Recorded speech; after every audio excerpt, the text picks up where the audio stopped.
اعوذ باللہ من الشیطان اللعین الرجیم بسم اللہ الرحمن الرحیم اللہم صلی علی محمد وآل محمد وعجل فرجہم مسائل ثمان الترتیب واجب فی الوضوء یبدأ غسل الوجہ قبل الیمنى والیسرى بعدها۔ گفتگو ہماری جو ہے وضو کے حوالے سے چل رہی تھی، اور اس سے پہلے جو ہے اس بات کو عرض کیا کہ کیفیت الوضو، کہ وضو کس طریقے سے کرنا ہے اور اس کے مکروہات واجبات جو ہے کیا ہیں، اس کو ذکر کیا ہے۔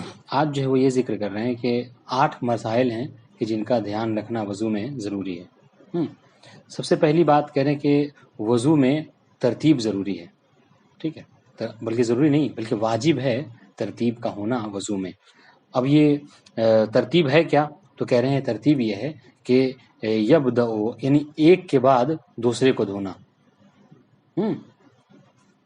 یبدأ غسل الوجہ قبل الیمنى والیسرى بعدها، یعنی یہ ترتیب ہے کہ پہلے چہرے کو دھوئے گا، اس کے بعد جو ہے کیا ہے دائیں ہاتھ کو دھوئے گا۔ یعنی اگر ترجمہ لفظی دیکھیے تو لفظی ترجمہ یہ ہے کہ دائیں ہاتھ کو دھونے سے پہلے چہرے کا دھونا، اور دائیں ہاتھ کے دھونے کے بعد بائیں ہاتھ کا دھونا، یہ اس کا ترجمہ ہے، ٹھیک ہے۔ ومسح الرأس ثالثا، اور تیسرا واجب یہ ہے کہ چہرے کا سر کا مسح کرنا ہے چوتھی مرحلے میں، اور 5ویں مرحلے میں یہ ہے کہ پیر کا مسح کرنا ہے، اور ان میں ترتیب ضروری ہے، یعنی آپ بعد والے کو پہلے نہیں کر سکتے، یہ ترتیب ہے۔ فلو خالفہ، بس اگر کسی نے اس کی مخالفت کی، مثلا کیا یہ جو 4 ہم نے اسٹیپ بتائے اسٹیپ بائی اسٹیپ نہیں کیا، ٹھیک ہے، اعاد الوضو، تو وضو جو باطل، اس کو چاہیے کہ دوبارہ وضو کرے۔ عمدن کانا و نسیانن، ٹھیک ہے، اگر یہ اس کا ایسا کرنا چاہے وہ جان بوجھ کر ہو یا بھولے سے ہو، بہرحال ترتیب جو ہے واجب ہے اور اس کا خیال رکھنا ضروری ہے۔ ان کان قد جف الوضو و ان کان البلل باقیا، تو کہہ رہے اعاد الوضو ان کان قد جف الوضو، ہاں کہہ رہے کہ اس کو جو کیا ہے اعادہ کرنا ہے، کب کہ جب کیا ہے وضو کا جو مرحلہ وہ جو ہے جو جس کو دھویا ہے، جس اعضا کو اگر وہ سوکھ گیا ہے، ٹھیک ہے، تو اس کو کیا کرے گا، جہاں پہ سوکھ گیا اس کو دوبارہ وہاں سے دھوئے گا۔ وہ انکان البلل باقیا، اور اگر جو ہے وہ کیا ہے تری جو ہے وہ باقی ہے، اعاد علی ما یحصل، یعنی یہ انکانہ شرط ہے کس کے لیے، اعاد الوضو کی، یعنی وضو کا اعادہ ابتدا سے کب کرے گا کہ جب وہ سوکھ گیا۔ آپ کو کہا گیا کہ پہلے آپ چہرہ دھوئیے، ٹھیک ہے، اس کے بعد کیا کرنا ہے، آپ کو دائیں ہاتھ کا دھونا ہے، ٹھیک ہے۔ کسی نے کیا کیا، اس کی مخالفت کی، پہلے دائیں ہاتھ کو دھو لیا، پہلے دائیں ہاتھ کو دھو لیا، ٹھیک ہے، اب وہ سوکھ گیا، چہرے کو دھونا، یا اس طریقے سے فرض کرے تو زیادہ صحیح رہے گا، چہرے کو دھونے کے بعد کہا تھا کہ دائیں ہاتھ کو دھونا ہے، کسی نے کیا کیا، چہرے کو دھویا اور پھر بائیں ہاتھ کو دھو لیا، یعنی بیچ میں یہ دائیں ہاتھ کو چھوڑ دیا اس نے۔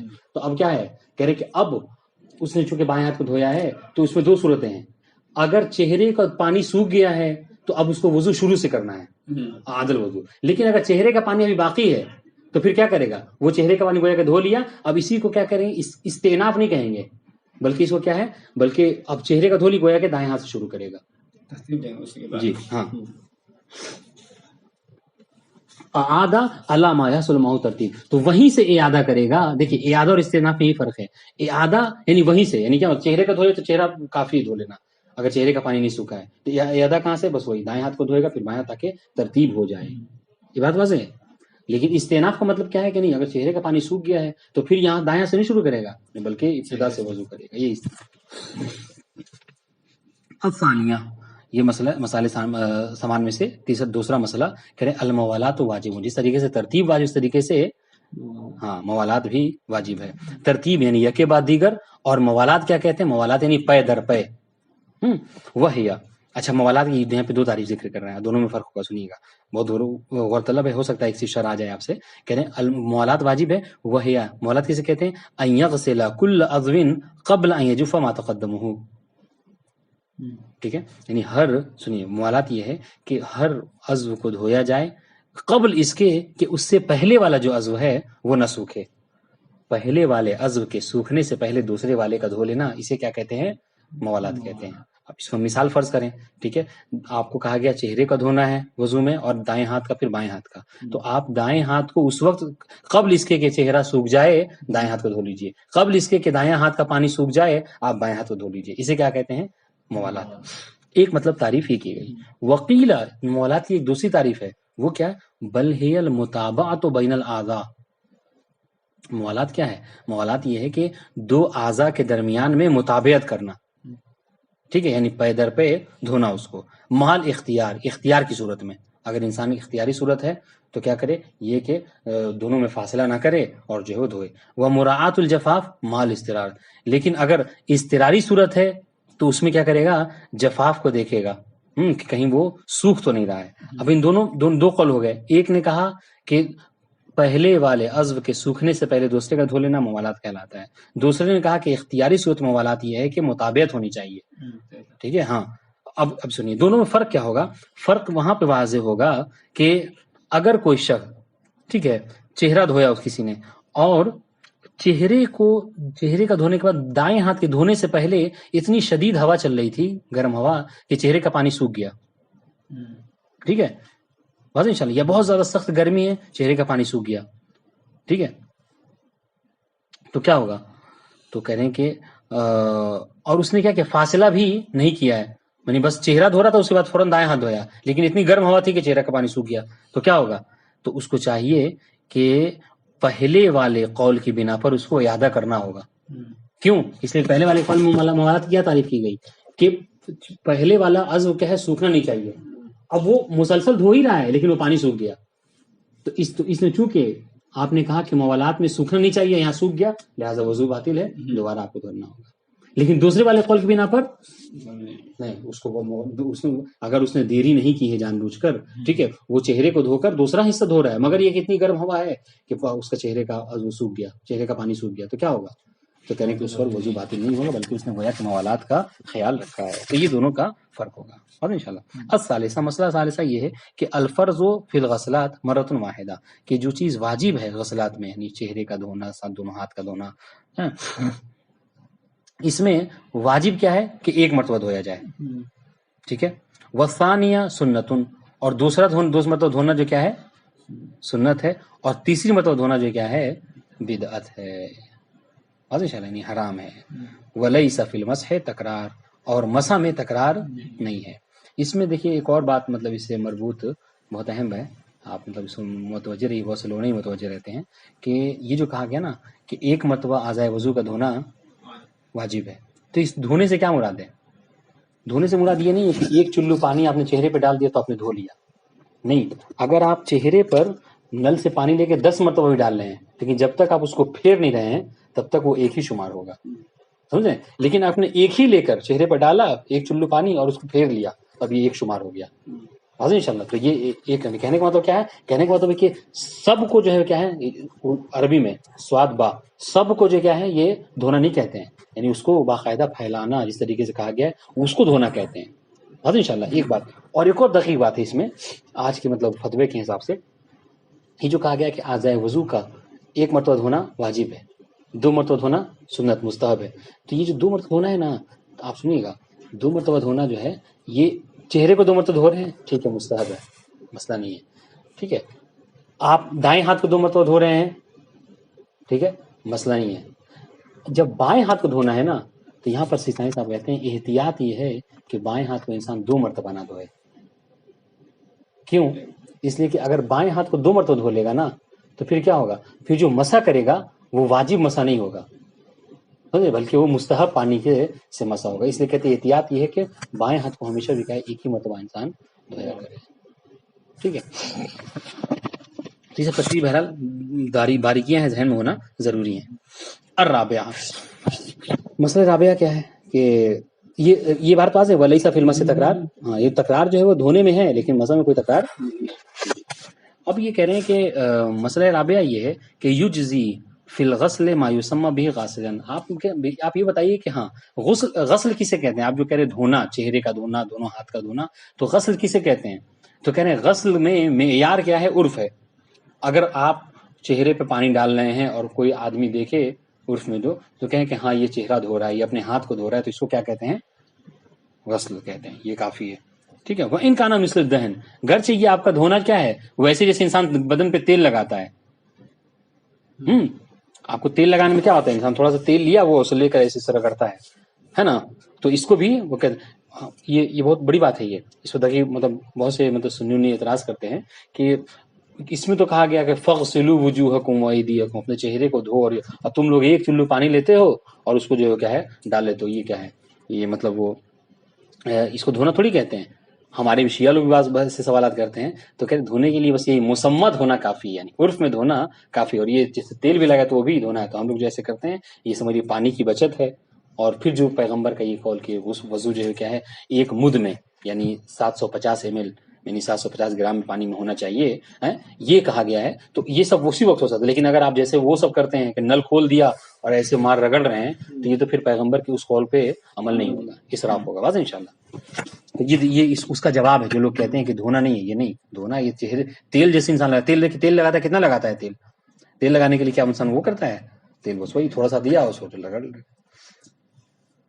وہ ان کا نام سے دہن، ٹھیک ہے، کیسے وہ دہن کی طرح ہی کیوں نہ ہو. اگر عرف میں کہا جائے کہ یہ دھونا ہے تو دھونا ہے. وہ من کان فی یدہ خاتم او سیر، ٹھیک ہے، اگر کوئی ایسا شخص ہے کہ جس کے ہاتھ میں انگوٹھی ہے یا کڑا وغیرہ ہے تو کیا ہوگا؟ فعلیہ ایصال الماء الی ما تحت، تو اس کا وظیفہ یہ ہے کہ آپ وہ کیا کریں وضو میں دھونے میں کیا کریں پانی اس کے اندر پہنچائے. ضروری نہیں کہ اتارنا واجب نہیں ہے، اس کے اندر پانی جانا ہے. اگر بنا اتارے بھی چلا جائے تو کوئی حرج نہیں ہے. وہ انکان واسع ہے، لیکن اگر یہ انگوٹھی جو ہے یہ واسع یعنی ڈھیلی ہے یہاں پہ کہہ سکتے ہیں تو اس کو کیا کرنا ہے؟ استحب له تحریک، بس اس کا حرکت کر دینا ہی کافی ہے.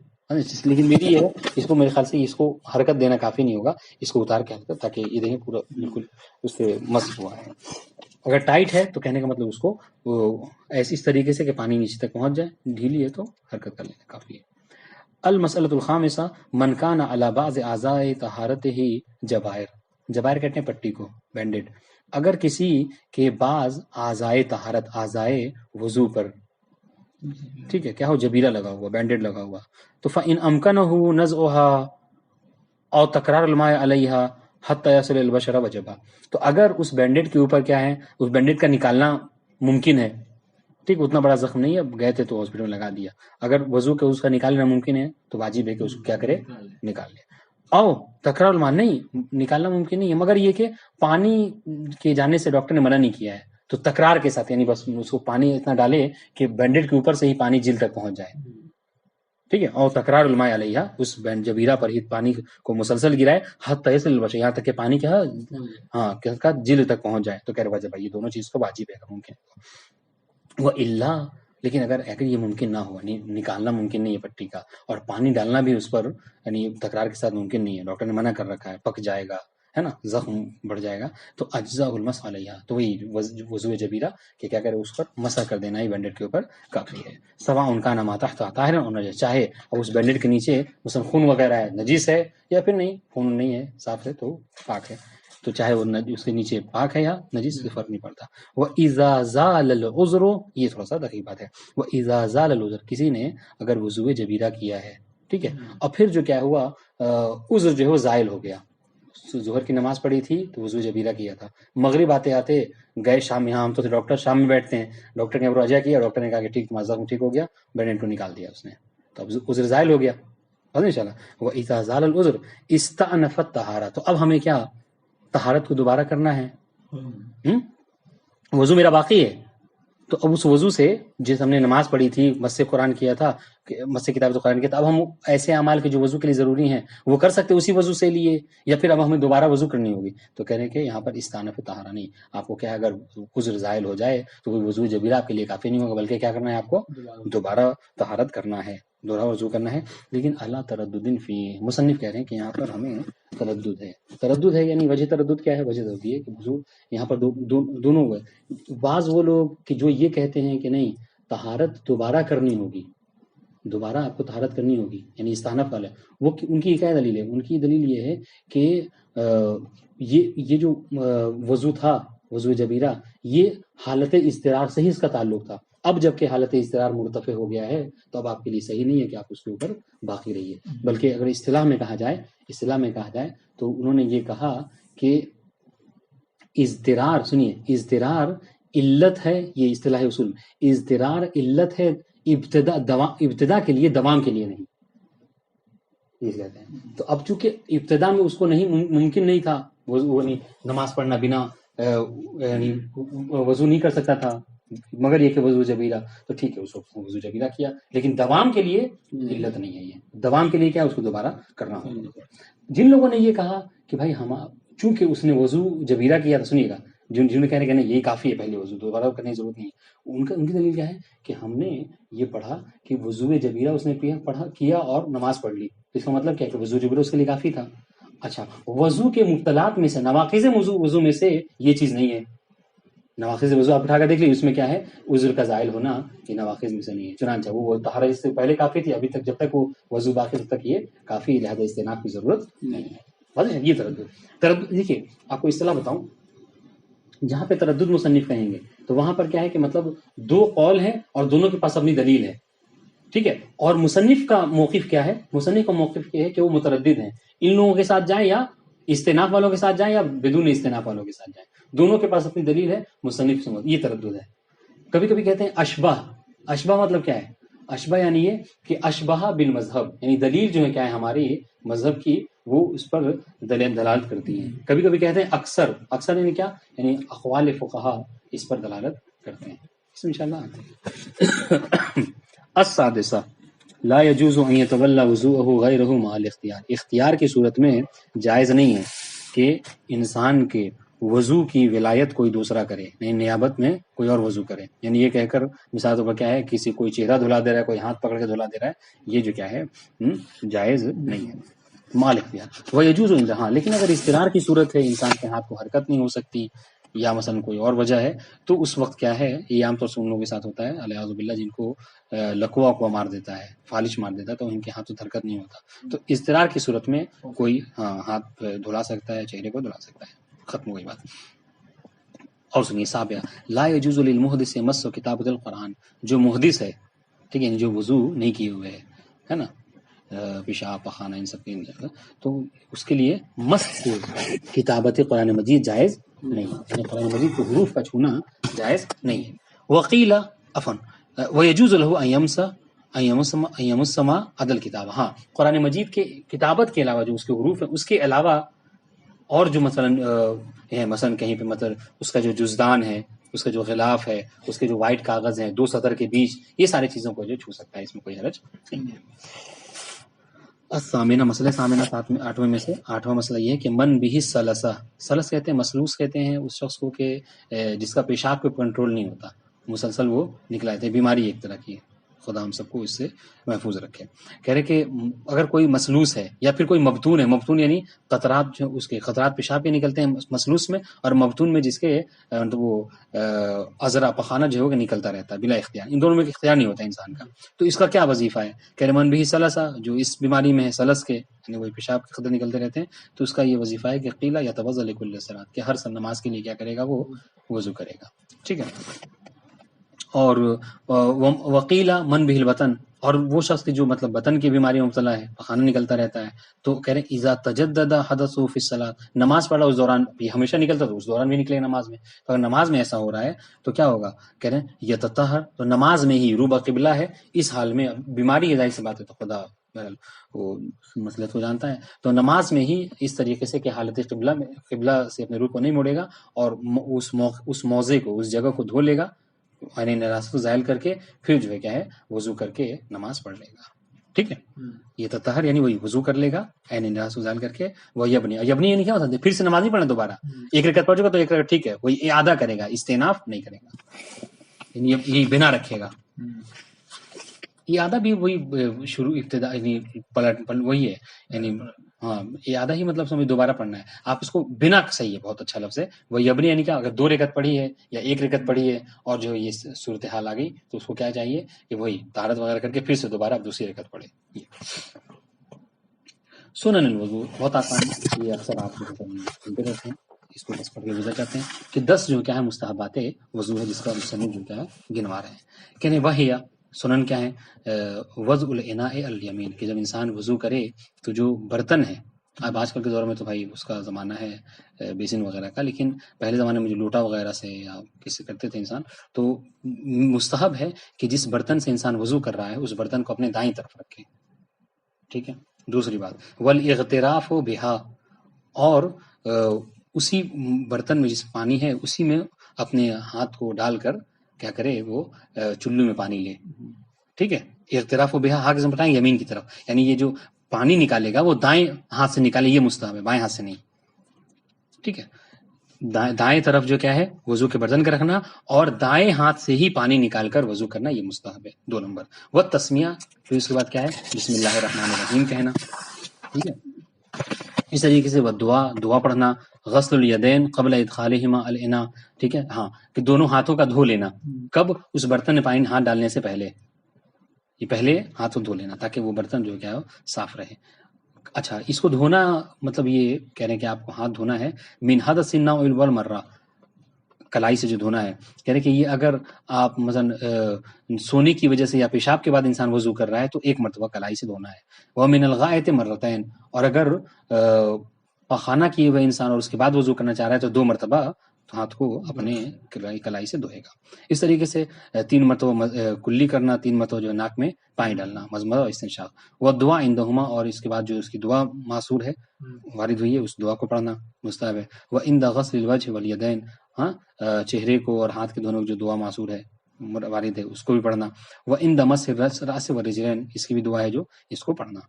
وَأَن يَبْدَأَ الرَّجُلَ بِغَسْلِ ظَاهِرِ ذِرَاعِهِ، اپنے بازو کے جو دھو رہا ہے نا اس کے ظاہر حصے سے شروع کرنا، ٹھیک ہے. مرد کے لیے ہے کہ جب وضو کرے تو کیا کرے، وہ یہاں سے شروع کرے ظاہر حصے، اور باطن اس کا یہ ہے یہ اندر کی طرف ہے. تو اگر مرد ہے تو ابتدا جو کیا ہے ظاہر سے کرے، پہلی مرتبہ دھونا، دوسری مرتبہ جو کیا ہے اندر پانی ڈالے. اور اگر عورت ہے تو اس کے برعکس، وہ کیا کرے گی، پہلے باطن کو دھوئے گی اور اس کے بعد جو کیا ہے ظاہر کو دھوئے گی. دیکھیے کینسل ہو گیا کیا؟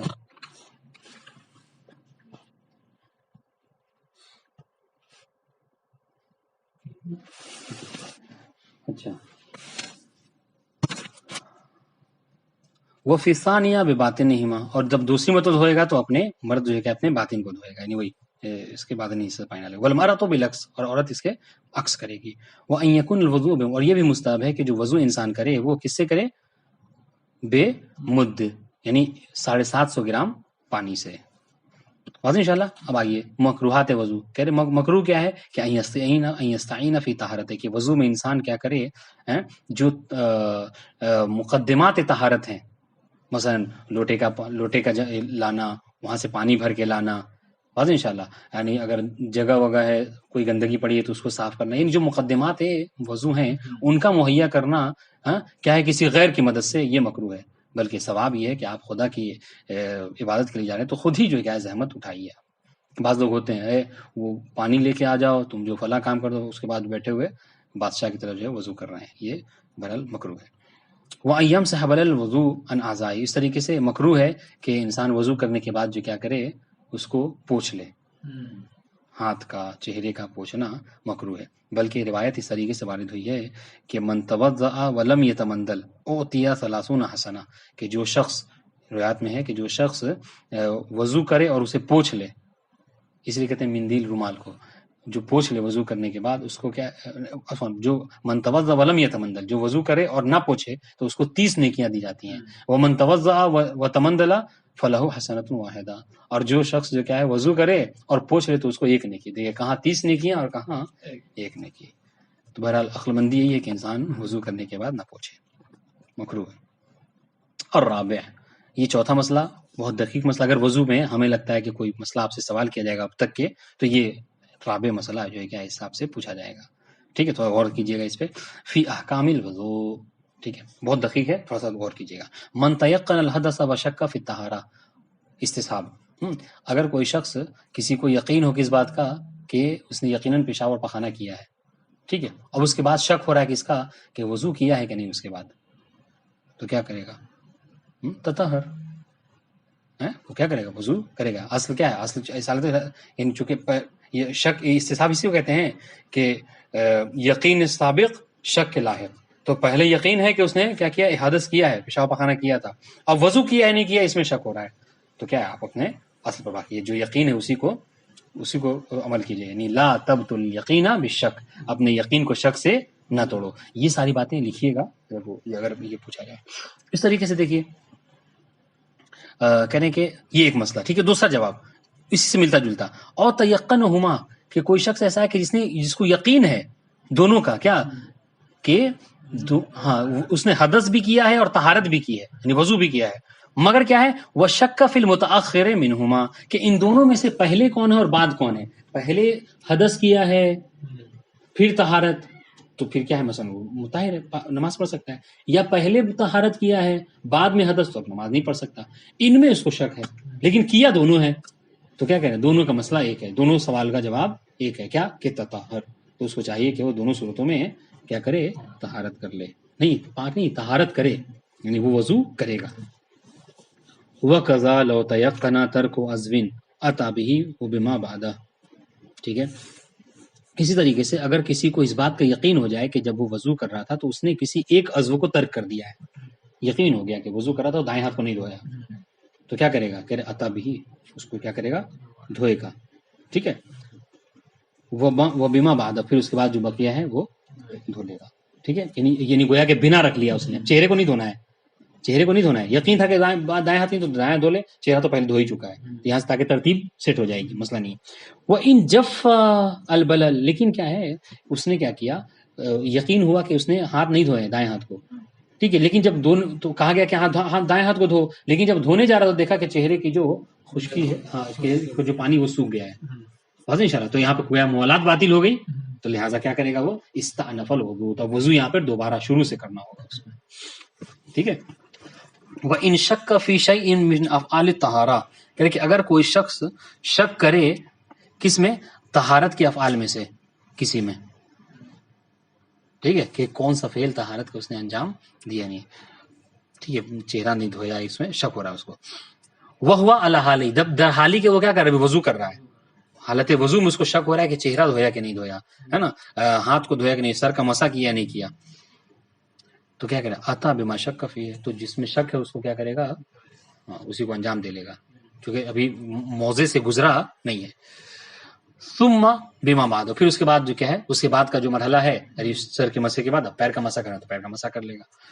واضح. ولو تیقن الطہارہ والشک فی الحدث اگر یقین ہو طہارت کا اور حدث کے بارے میں شک ہو، او فی شیء من افعال الوضو یا پھر کیا ہے وضو کے بقیہ کسی افعال میں اس کو شک ہو رہا ہے کہ اس کو انجام دیا نہیں دیا، لیکن کب بعد انصرافہ یہ وضو کے مکمل ہو جانے کے بعد ختم ہو جانے کے بعد. تو اب چونکہ یہاں پر کیا ہے قاعدہ فراغ جاری ہوگا، کل ما شککت فیہ مما قد مضی فامضی کما ہوا، یہ مطلب قاعدہ فراغ ہے کہ ہر وہ چیز کے جس کے موقع کے گزر جانے کے بعد تمہیں شک ہو تو اس کو اپنے حال پر چھوڑ دو، وہ تمہارے لیے کافی ہے. تو لم یعود یہاں پر اعادہ نہیں کرے گا. واضح انشاءاللہ. یہ دیکھیے یہ قاعدہ یاد رکھیے گا، اگر محل سے نہیں گزرا ہے انسان اور شک ہو رہا ہے تو اس کو بجا لائے گا، لیکن اگر محل سے گزر چکا ہے یعنی وضو کر چکا ہے مکمل تو پھر اس کو دوبارہ اعادہ نہیں کرے گا. واضح انشاءاللہ. ومن ترک غسل موضع النجو او البول وصلی اگر کسی شخص نے مطلب یہ وہ کیا پیشاب و پخانہ کیا اور ان کے جگہ کا نجو کہتے ہیں وہی پخانے کی جگہ کو اور بول اسے موضع نجو پخانے کی جگہ موضع البول پیشاب کی جگہ، اگر ان کو دھونا کیا ہے اس نے ترک کر دیا، ٹھیک ہے وہ صلی اور ایسے ہی آ کر حضور نے نماز بھی پڑھ لی تو کیا کرے گا، کہہ رہے اعاد الصلاۃ تو اس کو کیا کرے گا طہارت کو نہیں وضو کو نہیں ادا کرے گا بلکہ نماز کا ادا کرے گا، چونکہ وضو کے لیے تو بس اس موضع کا پاک ہونا ضروری ہے جہاں پہ وضو کرنا ہے. ٹھیک ہے، عامدن کہنا اور ناسین ہو جائے، اور اس میں یاد رکھیے اس میں کوئی معافی نہیں ہے. اگر کوئی شخص پیشاب و پخانے کی جگہ کو دھوئے بنا نکل آیا اور اس سے نماز پڑھنے لگا تو چاہے وہ عامد ہو جان بوجھ کر ایسا کام کرے پھر بھی دوبارہ نماز پڑھنی ہے، بھولے سے پڑھ لے پھر بھی دوبارہ ہے، حتیٰ کہ جاہل ہے اگر تو بھی اس کو دوبارہ نماز پڑھنی ہے، اس میں کوئی معافی نہیں ہے. ومن جدد وضوءه بنیت الندب اگر کسی نے اپنے وضو کو مستحب کی نیت سے تجدید کیا، باوضو تھا پہلے پھر جو کیا ہے اس نے تجدید وضو کیا، ٹھیک ہے مستحبن ثم صلی پھر اس کے بعد کیا کیا نماز پڑھ لیا. یہاں سے اب دیکھیے اب یہاں سے سخت مرحلے شروع ہو رہے ہیں، ایک دم غور کیجیے گا. ثم صلی پھر اس کے بعد کیا ہے نماز پڑھ لی. وذکر انه اخل بعضو من احدى طہارتین اب دیکھیں یہاں پر دو وضو اس نے کیا، ایک تو وضو پہلے کیا تھا دوسرا وضو مستحبی کیا تجدید وضو.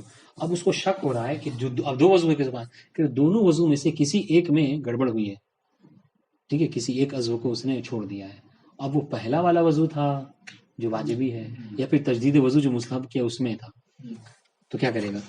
کہہ رہے فَإِنِ اخْتَصَرْنَا عَلَى نِيَّةِ الْقُرْبَى فَالطَّهَارَةُ، تو اگر ہم اس بات پر اکتفا کریں کہ نماز کے لیے بس قصد قربت سے وضو کر لینا کافی ہے، ٹھیک ہے، استباحت کی ضرورت نہیں ہے، واجب کہنا مستحب کہنے کی ضرورت نہیں ہے، بس وضو میں کرتا ہوں قربت اللہ یہ کہہ کر جا کے انسان نماز پڑھ سکتا ہے۔ اگر ہم اس بات کے قائل ہو گئے تو فطہارا، تو کیا کرے گا؟ وہ بنا رکھے گا کہ وہ پاک ہے اور نماز اس وضو سے پڑھ سکتا ہے، ٹھیک ہے، کوئی حرج نہیں ہے۔ والصلاۃ صحیحتان، اور جو نماز پڑھ رہا ہے وہ دونوں نماز میں کیا ہے اس کی صحیح ہے۔ فطہار نہیں عفوا فطہار تو والصلاۃ صحیحتان، یعنی طہارت بھی صحیح، وضو بھی صحیح ہے اور نماز بھی صحیح ہے، دونوں کے دونوں، ٹھیک ہے، صحیح تسنیہ ضمیر دونوں کی طرف، طہارت و صلاۃ۔ وَإِنْ أَوْجَبْنَا نِيَّةَ الْإِسْتِبَاحَةِ، لیکن اگر ہم اس بات کے قائل ہو گئے کہ نہیں وضو میں استباحت شرط ہے، یعنی یہ کہنا کہ وضو میں کرتا ہوں مبیح ہونے نماز کے یا واجب قربتیں اللہ، اس کے اگر ہم قائل ہو گئے تو اعادہما، تو دونوں کا اعادہ کرے گا، طہارت کا بھی اور کس کا؟ وضو کا بھی، واضح انشاءاللہ۔ ہاں، گویا کہ یہ مرحلہ پہلے والے کی طرح ہو جائے گا، کیا کہ یقین ہے کہ حدث کیا ہے، اب شک ہے کہ وہ طہارت کیا ہے کہ نہیں، تو اس کو کیا ہے اپنے یہ کرے گا کہ بھیا اپنے نماز وہ حدث ہے اور اس پر اصالۃ الحدث جاری کرتے ہوئے دوبارہ اس کو وضو کرنا ہوگا اور نماز جو باطل ہو جائے گی۔ ولو سنیے گا ولو صلی بکل واحدۃ منہما صلاۃ اعاد بناء علی الاول، ٹھیک ہے، ولو صلی، اگر کوئی نماز پڑھے، ٹھیک ہے، بکل واحدۃ منہما صلاۃ، اب تک یہ فرض کیا تھا ہم نے، دیکھیں مثال کہ ایک وضو پہلے تھا پھر دوسرا تجدید کیا اور نماز پڑھ لی، یہ اپنی مثال دی تھی نا ابھی کہ ایک وضو پہلے کیا تھا، اب نماز کا جب وقت ہوا تو اس نے تجدید وضو کیا مستحباً اور اب نماز پڑھی، تو مطلب نماز ایک ہے اور طہارت دو ہے، وضو دو ہے، نہیں اب کیا ہے کہ پہلا وضو کیا تھا اور نماز پڑھ لی تھی، پھر تجدید وضو کیا اور نماز پڑھ لی تھی، یعنی کیا مطلب یہاں پر دو طہارت، دو وضو اور دو نماز، واضح انشاءاللہ۔ اب اس کو شک ہو رہا ہے کیا کہ دونوں میں سے کسی ایک میں ہم نے گڑبڑ کی ہے، اب وہ پہلا والا وضو تھا یا دوسرا والا، تو اب وہ پہلے والی نماز باطل ہوئی ہماری یا دوسری والی، تو کیا کرے گا؟ کہہ رہے ہیں اعاد بناء علی الاول، لیکن تو اگر آپ اول والے کے قائل ہیں کس کے قربت کافی ہے، ٹھیک ہے، تو نماز کا اعادہ کرے گا، حاضر انشاءاللہ۔ تو دوسرا تو سنیے گا، تو دوسری والی جو نماز ہوگی وہ صحیح ہوگی قطعاً، دوسری والی نماز چونکہ دوسری والی نماز کے لیے دو وضو ہو گئے، اب وہ دونوں میں سے کوئی ایک ہی نا ناقص، لیکن ایک تو کامل ہے، تو دوسری والی نماز جو کیا ہے حتماً صحیح ہے، جو پہلی والی نماز تھی نا وہ باطل ہو جائے گی، چونکہ اس کے حوالے سے ہو سکتا ہے کہ جو پہلی والی نماز پڑھی ہے اس سے پہلے والا وہی باطل ہوا، تو وہ ہے کہ وہ جو نماز پڑھی اس نے بنا ناقص وضو کے ذریعے سے کی ہے، ان شاء اللہ۔ ولو احدث عقیب طہارت منہما، اب سنیے، اب یہ ہوگا کہ ولم یعلمها بعینها، اگر کوئی شخص طہارت کے بعد کیا کرے، پیشاب پخانہ کر لے، حدث کر لے، ٹھیک ہے، ایک پہلے وضو تھا، پھر تجدید وضو کیا اور کیا کیا اس نے حدث بھی کر لیا، ٹھیک ہے، ولم یعلمها بعینها، اور اس کو یہ معلوم نہیں ہے کہ دو وضو میں سے کس کے بعد جو کیا اس نے حدث کیا ہے، حدث یقیناً کیا ہے مگر کس کے بعد کیا ہے، پہلے والے دوسرے والے کے، اس کو نہیں معلوم ہے، تو کیا کرے گا؟ اعاد الصلاتین ان اختلف عددا، تو اگر نمازیں جو دو پڑھی ہیں اس نے، اگر نمازیں عدد کے حوالے سے مختلف ہیں، یعنی مغرب و عشاء پڑھی ہے، مغرب کی 3 ہوتی ہے اور عشاء کی 4 ہوتی ہے، ٹھیک ہے، تو اگر ایسی نماز پڑھی ہے کہ جو عدد کے حوالے سے مختلف ہیں تو کیا ہوگا کہ دونوں نمازوں کا اعادہ کرنا ہوگا، ٹھیک ہے، مغرب کی بھی اور عشاء کی بھی۔ وَإِلَّا فَصَلَاتٌ وَاحِدَةٌ، لیکن اگر دونوں جو نماز پڑھی ہے وہ دونوں ایک نو کی تھی عدد کی، نہیں کیا دونوں 4 رکعتیں تھی، زور اثر پڑھی ہے، تو کیا کرے گا؟ بس ایک نماز اس کی درست ہوگی اور ایک نماز کی اعادہ کرے گا، کیونکہ ایک نماز یقیناً اس نے جو ہے کیا ہے وہ کیا کی ہے، مطلب وضو کے ساتھ پڑھی ہے، یعنی وہ طہارت کے ساتھ پڑھی ہے، دونوں ساتھ میں پڑھتے ہیں نا نماز، ایک ٹائم میں ہوتا ہے نا دونوں، کیونکہ زہر کا اگر نماز پڑھ لیا اس کے بعد ڈائریکٹ آئے گا عصر کے، ان کے بیچ میں دوبارہ وضو ولو احدث عقیب طہارت منہما، ٹھیک ہے، اگر دونوں وضو کے بعد اس نے کیا کیا، حدث کیا، ولم یعلمها بعینہا، اور اس کو نہیں پتا کہ کون سی نماز طہارت کے بعد اس نے اس کو عمل کو انجام دیا، حدث کیا ہے، تو اعاد الصلاتین ان اختلف عددا، تو دونوں نماز کو کیا کرے گا، اعادہ کرے گا اگر وہ عدد کے حوالے سے مختلف ہیں، والا فصلاۃ واحدہ ینوی بها ما فی ذمتہ، اور اس نماز کیا کرے گا نا، دو نماز پڑھے گا اور اس میں یہ کرے گا کہ اب جو نماز دونوں میں سے جو معافی ذمہ ہے، مطلب کیا، یعنی جو نماز مطلوب تھی، ظہر اثر پڑی ہے، ظہر میں سے کہنے گا دونوں میں سے جو بھی وضو کے ساتھ وہی میرے لیے کافی ہے، معافی ذمہ کر کے نیت پڑھ لے گا، ہو گئے۔ وَقَضَى لَوْ صَلَّى بِطَهَارَةٍ ثُمَّ أَحْدَثَ، اس طریقے سے اگر یعنی کیا ہے، یعنی اس طریقے سے لَوْ صَلَّى بِطَهَارَةٍ ثُمَّ أَحْدَثَ، طہارت کے ساتھ نماز پڑھی پھر اس کے بعد جو کیا ہے، حدث کر لیا، ٹھیک ہے۔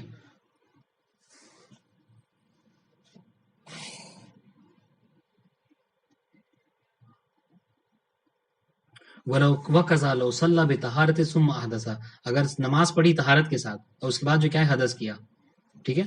وَجَدَّدَ طہارہ، پھر اس کے بعد کیا ہے، دوبارہ وضو کیا، ثُمَّ صَلَّى أُخْرى، پھر اس کے بعد کیا ہے، نماز پڑھی، یعنی طہارت، وضو، نماز، پھر وضو، پھر نماز، ٹھیک ہے۔